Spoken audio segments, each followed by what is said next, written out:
नमस्कार विद्यार्थी मित्रो, FYBAच्या वर्गात आपलं सर्वांचं स्वागत.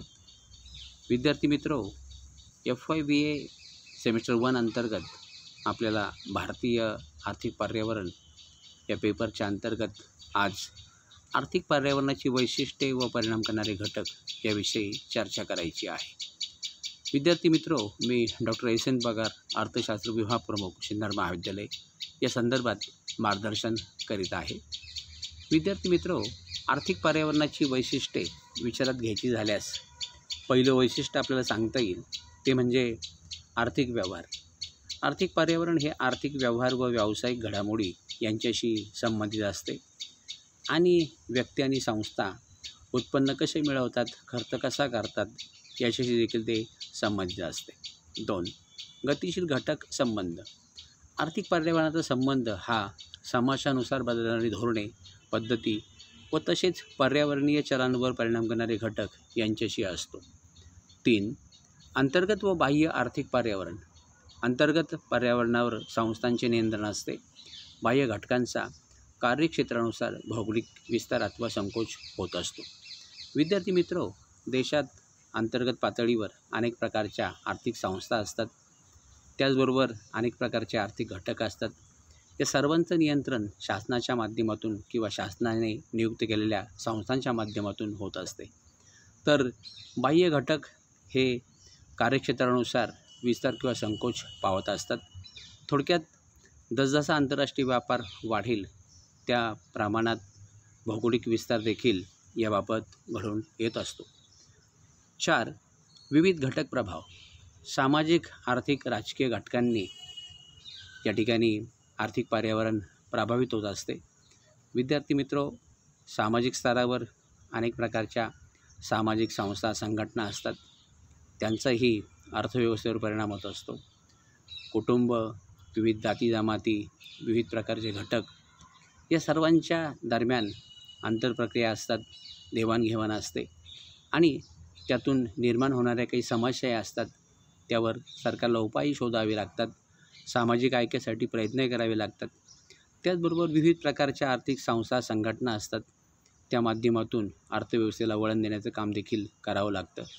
विविध प्रकारचे समाज विकासाच्या दृष्टीने आर्थिक निर्णय देखील घ्यावे लागतात. काही प्रकारची धोरणे निर्धारित करावी लागतात आणि त्याचा फायदा समाजाला करून द्यावा लागतो. त्याचप्रमाणे राजकीय घटक देखील आर्थिक पर्यावरणावर परिणाम करत असतात. ज्या प्रकारची सरकार असेल, ज्या प्रकारची प्रणाली असेल, त्या प्रकारचे निर्णय बऱ्याचदा बघायला मिळतात. बऱ्याचदा काही राजकीय विचारांना, काही राजकीय निर्णयांना विरोध देखील होत असतो.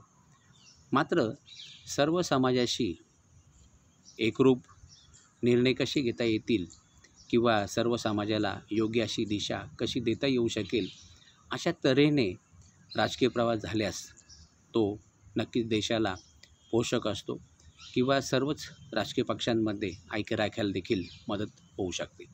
5. पर्यावरणावर होणाऱ्या घटकांचा परिणाम विचारात घेऊन व्यवसाय संस्थांना आपली धोरणे, व्यवस्थापन पद्धती, अर्थप्रक्रिया या कार्यात बदल करावा लागतो. 6. सरकारी नियंत्रण प्रभाव.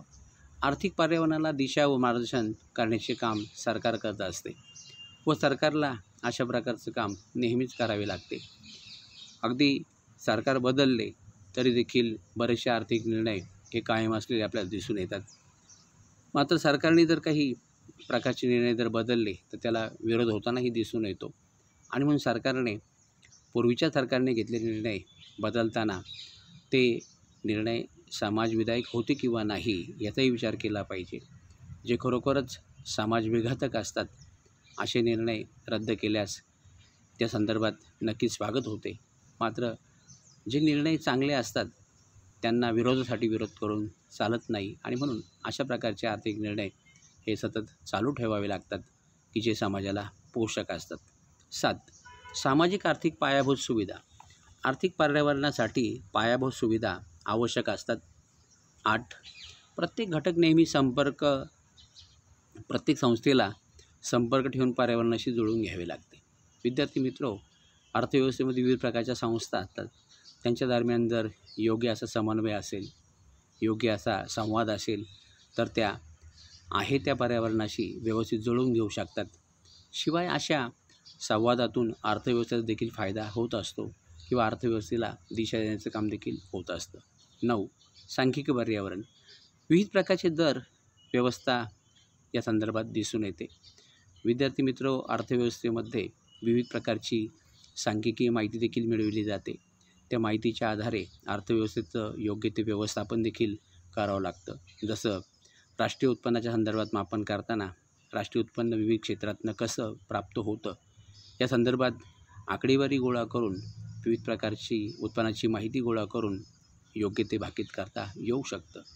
त्याचप्रमाणे ज्या क्षेत्रामध्ये विकासाचा दर कमी आहे त्या क्षेत्राकडे अधिक लक्ष देता येऊ शकतं.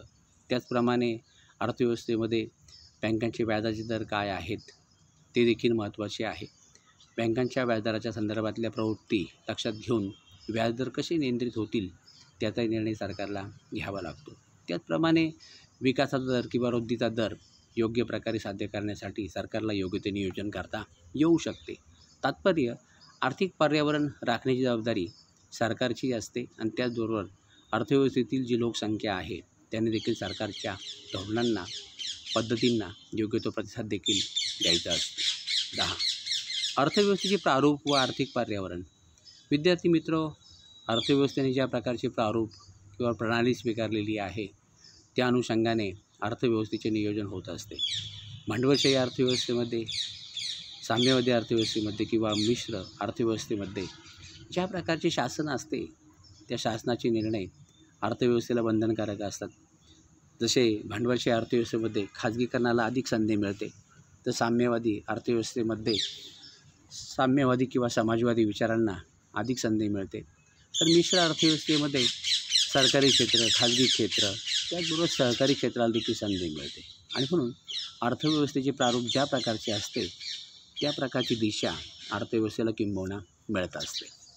यानंतर विद्यार्थी मित्र, आर्थिक पर्यावरणावर परिणाम करणारे घटक आपण अभ्यासू. पहिला घटक आपल्याला सांगता येईल राजकीय घटक.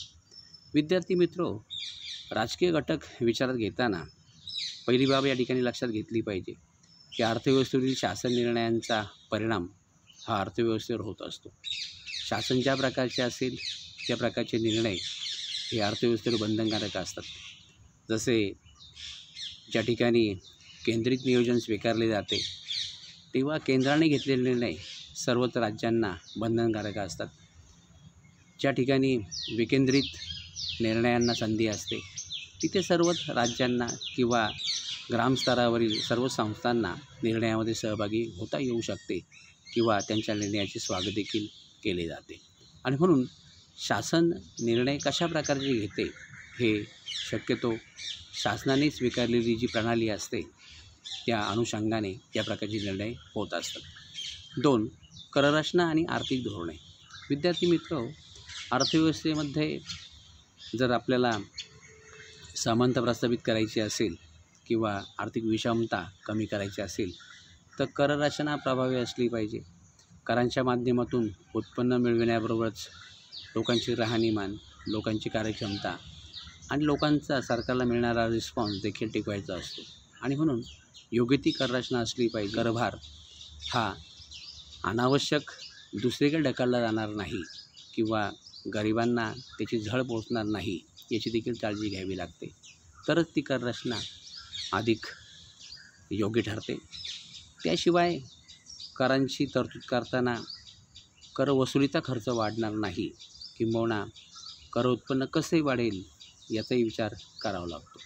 याशिवाय आर्थिक धोरणे निर्धारित करताना ती शेती, उद्योग, सेवा क्षेत्राला कशी पोषक राहतील, त्याचबरोबर विविध प्रकारच्या गटांना, समुदायाला विकासामध्ये कशी सहभागी करून घेतील ही बाब देखील महत्त्वाची आहे. आणि म्हणून आर्थिक धोरणे जर पोषक असतील तर नक्कीच अर्थव्यवस्थेचा विकास होऊ शकतो. त्याचप्रमाणे राजकीय स्थैर्य हा तिसरा घटकही महत्त्वाचा आहे. अर्थव्यवस्थेमध्ये जर राजकीय स्थैर्य असेल तर अर्थव्यवस्थेचा विकास योग्य दिशेने होऊ शकतो. अर्थव्यवस्थेमध्ये नेहमीच राजकीय अस्थैर्य जर असेल तर मात्र विकासामध्ये अडथळे निर्माण होतात. बऱ्याचदा राजकीय स्थैर्य जर नसल्याने अनेक अर्थव्यवस्था अडचणी देखील आलेल्या आहेत. आणि म्हणून राजकीय स्थैर्यासाठी विरोधकांचं देखील स्वागत केलं पाहिजे, विरोधकांना देखील विश्वासात घेतलं पाहिजे. शिवाय स्वतःची आर्थिक नीती, सामाजिक नीती योग्य तऱ्हेने हाताळली तर कुठल्याही पक्षाचं सरकार हे चांगल्या प्रकारचं काम करू शकतं किंवा राजकीय स्थैर्य देऊ शकते. 4. परकीय व्यापाराचे नियमन. विद्यार्थी मित्र, आंतरराष्ट्रीय व्यापाराच्या माध्यमातून प्रत्येक देशाला लाभ देखील मिळवता येतात. लाभ मिळवत असताना त्या देशाला आपल्या व्यापाराचे योग्य ते नियमन देखील करावं लागतं. देशात अनावश्यक वस्तूंची आयात होणार नाही याची काळजी घ्यावी लागते. देशात ज्या वस्तूंचा वाढावा आहे किंवा ज्या वस्तूंचा सरप्लस आहे अशा वस्तूंची निर्यात देखील करावी लागते. शिवाय ज्या वस्तू देशामध्ये उत्पादन खर्चाच्या बाबतीमध्ये महागड्या असतात अशा वस्तूंची शक्यतो आयात करायची असते. ज्या वस्तूंचा उत्पादन खर्च कमी असतो अशा वस्तूंची निर्यात करायची असते.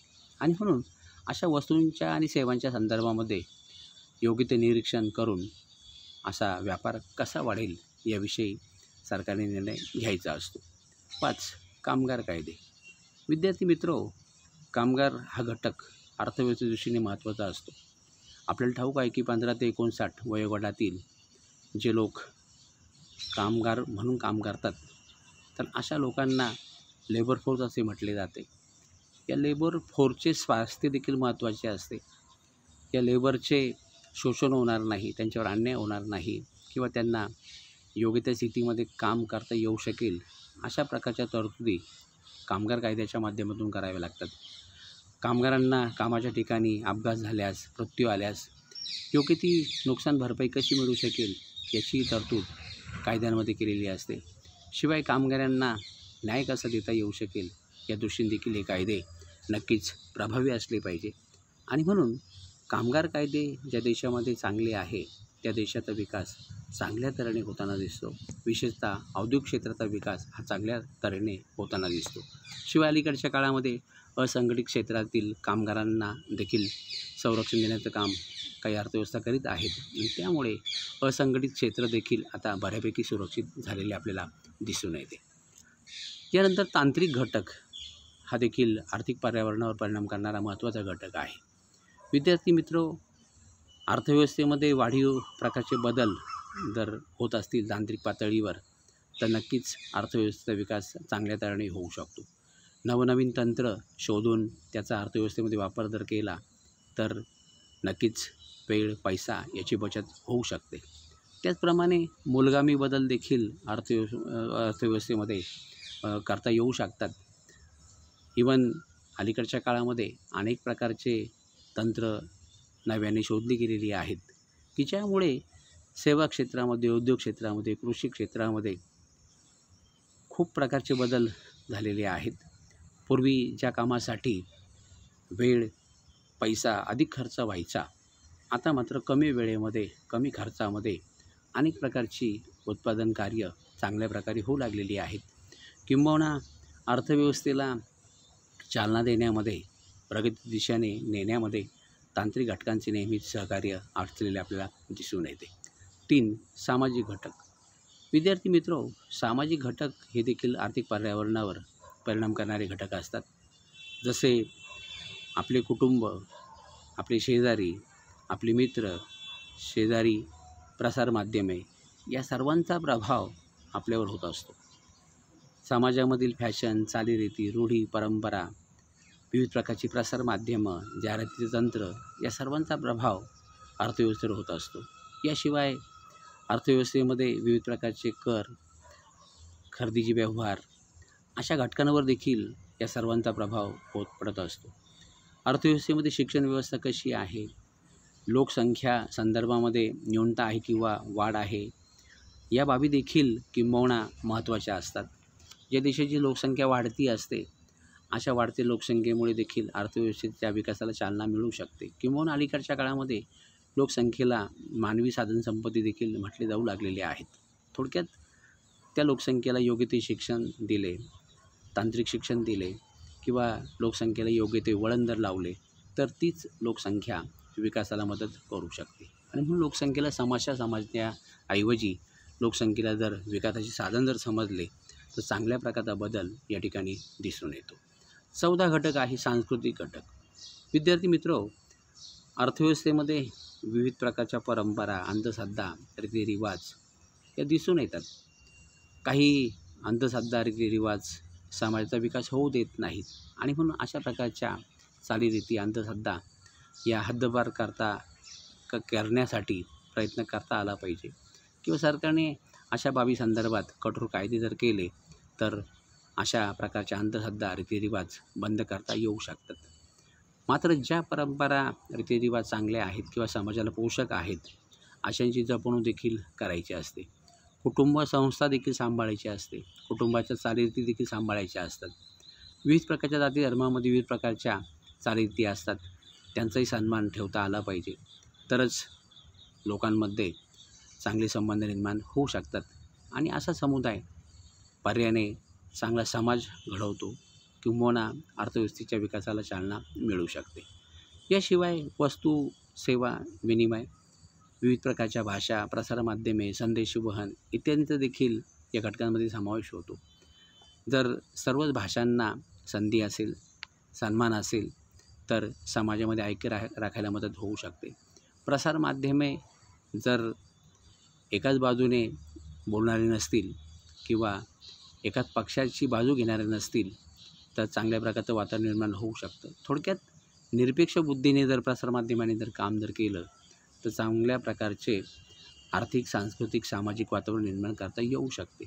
त्याचबरोबर संदेशवहनाची विविध साधने जर विकसित जर केली, त्या साधनांचा सर्व समाजाला उपयोग जर करून दिला तर चांगल्या प्रकारचा विकास या ठिकाणी होऊ शकतो. थोडक्यात एकंदरीत आर्थिक पर्यावरणावर परिणाम करणारे हे सगळे विविध घटक जर चांगल्या प्रकारे जर हाताळले तर चांगल्या प्रकारे अर्थव्यवस्थेचा विकास होऊ शकतो. या ठिकाणी मी थांबतो. धन्यवाद.